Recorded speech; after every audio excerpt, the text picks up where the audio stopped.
Hi and good morning, everyone. Just to remind you, if you like this video, could you subscribe or like, or even just leave me a comment, and that would help me to improve. What I'm going to try and do today is just to give you a quick run through a beginner's guide to back-to-lay, because I've had a few questions really just saying, how does it work and what kind of money could you make? So I'll be doing that in this video and try and make it quick. So, as in some other videos you might have seen, we're looking for a reason for a horse to come in other words, shorten either before the race or preferably, or what we tend to look for is shortening in the race. Now, there are lots of reasons why that might happen. I can mention a few very briefly. Things like a horse is very well backed before the race, and then it jumps out and looks as if it's going to win. It will shorten quite quickly in running. What I tend to look for is sprints. I look for some kind of advantage in a sprint, and often I'm looking for the front runner in a sprint. So I picked out the 130 at Lingfield. I have actually given a back to lay in our newsletter on this, which is Hick BB. I'll explain to you. It's 7 furlong. It's a handicap 4-year-olds plus. And what we see is that one of the important factors that I look for is that they have some kind of form on which to go on. So we have a field of 9, and we're looking for which one of these is liable to lead. So we go for the pace angle, and we see there's 2 which are at a rating of 8. Now, rather than me going into a long description, I've been through these 2. And Hick BB is the one that likes to lead, and that in the last several races has been in the lead. Sonnet Rose has only in fact led once. Yes, it does like to be up there. It does like to track the leaders and so on. That's its general mode of running. So we are now looking at 2 horses that like to go to the front, one of whom is the natural and wants to be the front runner, and has done so in most of its races in the past. So that's good. We see that there's a okay jockey. I mean, she's an apprentice, but she's been going a little while now. We can look up our form, but we're not going to do so because it'll take time. And the trainer is, I suppose, I would say average. We've got a good pairing in Rab Havlin and John Gosden. I've looked at that. It's a fairly average horse. To our average, Alan average, we should take a significant view on Haggis. He's one of the top trainers and can produce really rather nice horses. Harley's an okay jockey. So I don't mind that pair. That they would figure in my thoughts on this. Kirby, very nice jockey like him, and in fact, I have tipped Chica de la Noche as my nap, but he doesn't want to lead. So this is what we're looking for in a back to layer. Something's going to lead. You've got an Irish raider here who's drifted, so we don't worry too much about that. Generally, we worry about them if they get heavily backed. The others, I'm not overly impressed with. Johnson Horton's okay. This is a father and daughter pairing. Not really impressive. I like Holly Doyle. That might do something, but I've looked at it. I don't particularly like it, but that's one that I would keep in the back of my mind. So there's one in the back of my mind, one that I really like, one that could be a surprise to me or comes from a good stable, and this pairing are good as well. But what we're looking for in a back to lay is who's going to lead. So that's what we're looking for, and we're looking for then what price is this horse. So we go to the Betfair exchange, and we'll look at that in just a second. Okay, we've pulled up the exchange. We see here's Hick BB, 4th in the betting. A quick look at it had a bit of money in early on, probably late afternoon, early morning.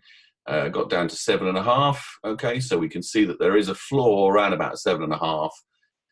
And then it's had some money going against it. We're seeing that there's only been £9,781 on it, which at the sort of odds, this kind of odds, you would expect significantly more money on that. I mean, what I generally do to see whether they're underweight or overweight on On the exchange, if you took two even money shots, they should be taking about half the money each. So if it's a tens or so, it should be taking about 100,000 on the total. It's 134, so it's underweight. In my opinion, it's underweight. So so we have an underweight horse that has had a bit of backing in the start. It's been down to 7.4. It's had some money there. It's trading in a corridor. Yeah, here we go, 711. So around about 9 to 10 and a half, something like that. So fairly narrow range actually. It's trading in. So that's fine. So we reckon that this horse is fairly stable, around about 10ish. So we'll try and get 10 on this horse. Let's have a look, see if we can get 10. Just chuck a few quid in there. 10.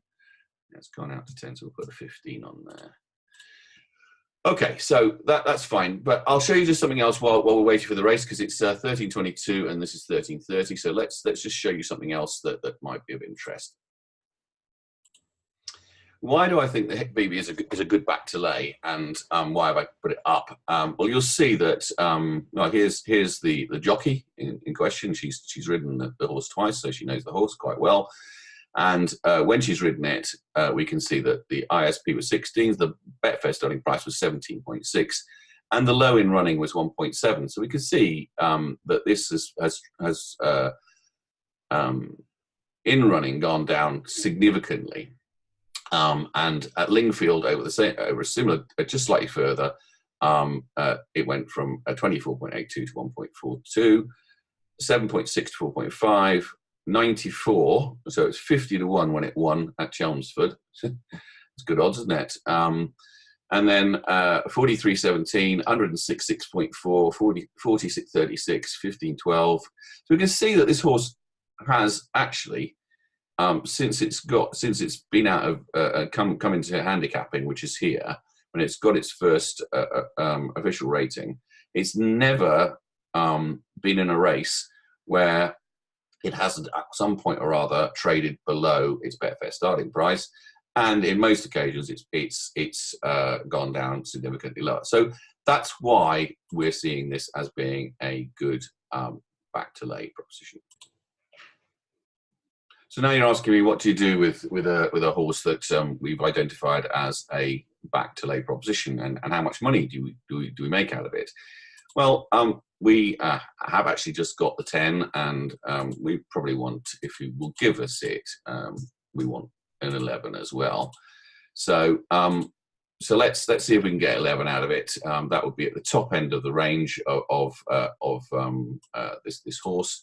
As we saw before, if we just go back to Baby quickly, we see that it's trading in around that level. That's one of the highest. It's 12.5 is its highest, so we might take 12.5 if we can get it, but I don't think we will, but maybe we will. It depends how far away it goes. So we've managed to get 30 on at 10.5. Now, what price do we need? So that's fine. That's the bet I wanted. I'm fine with that. We're seeing it going in. We actually made a bit of money before the off. We could take some out at sort of 9.2, 9.4. 9, it's going into 9. Why don't we just take a couple of quid out at 8.8 if we can, and then we'll just tie in some profit if we can get it. So we might not get it, but we should be able to. But let's say, okay, we've got £30. So we're going to use our back to lay staking calculator, which you can get free off insidetracks.co.uk. So we've got £30 amount, and we've got odds of 10.5, wasn't it? It's 10.5.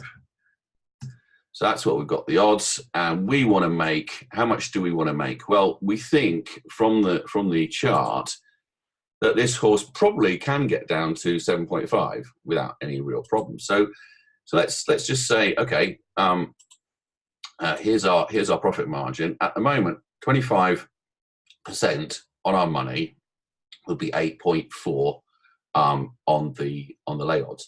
Well, considering it's down at, yeah. I mean, I think we can get 8.4, can't we? We can almost get 8.4 before the off. So why don't we go for, say, 50% on our money? And let's put that in, and we'll see that change to 7.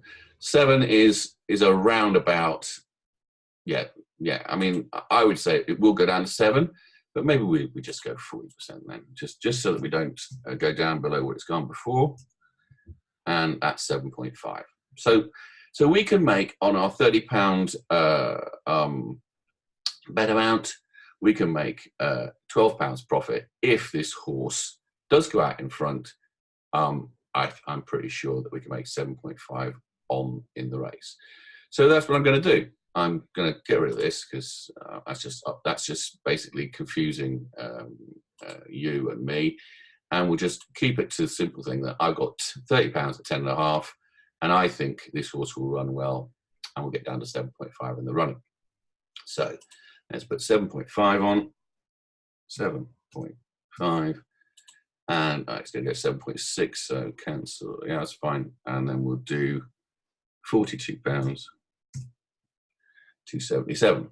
Now we can see that by doing that, we're just not quite get the £12 out of Hick BB, but I don't think it's going to win anyway. So I'm okay if I make £8 on Hick BB if it wins, but I want to make 12. I could bring it down to 7.4. And that way we make more on Hick BB if it won. But seeing as how I don't think it's going to, I'll go 7.6, just not to take the extra hassle. So that's what we do. We're 1 minute from the start.